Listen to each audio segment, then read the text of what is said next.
Oh, hey there. You know what? I got a bunch of people talking in my ears at the same time. We're actually going to be on the southbound 405 freeway. That's the vehicle you see right there. Now, we've actually been over it for a little bit of a time. This started way up in the antelope. Oh, whoa, oh, jeez. Oh, my goodness. You guys just saw it live. This is not, I have to be really clear about all this. This has not been a pursuit for some time. There had been no California Highway Patrol over this at all. Jeff, if you can go to the right, if you can go to the right, if you can go to the right.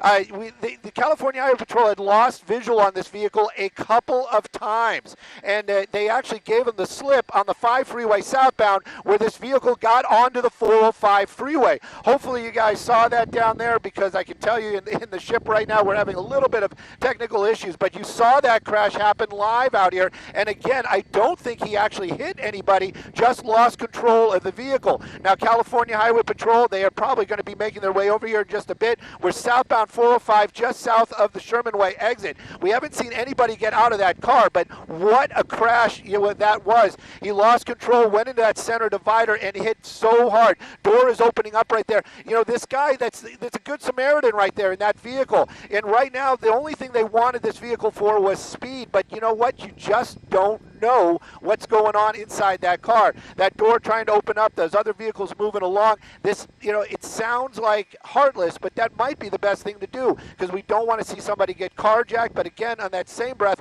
we don't want to see anybody get, you know, any injuries go unattended. But again, you can see it right there, this vehicle coming to a crashing end out here.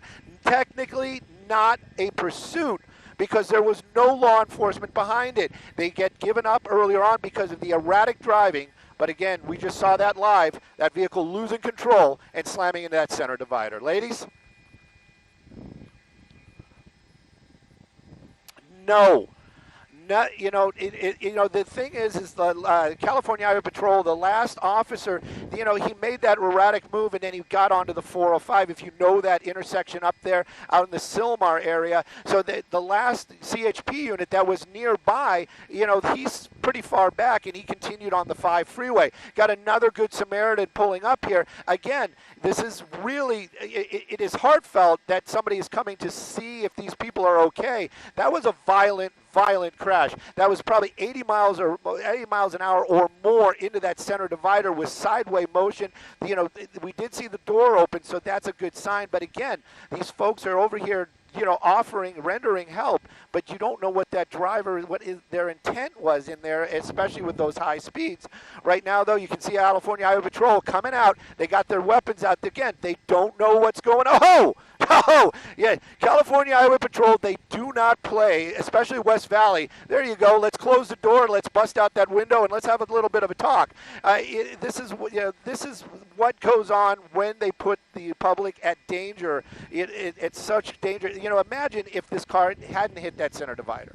Imagine if that was one of your friends or family that had gotten sideways when this crash happened. You can see that one suspect getting out there. Don't know if that's the passenger and or the driver, because you know nobody can get out the driver's side. But that suspect now on the ground going into custody. But wow, what a crazy couple of minutes out here. And again, that vehicle moving at speeds of over 120 miles an hour as it made its way down the 14 freeway. And again, this was not a pursuit at the time of the crash. And that driver, I believe, just lost control driving erratically.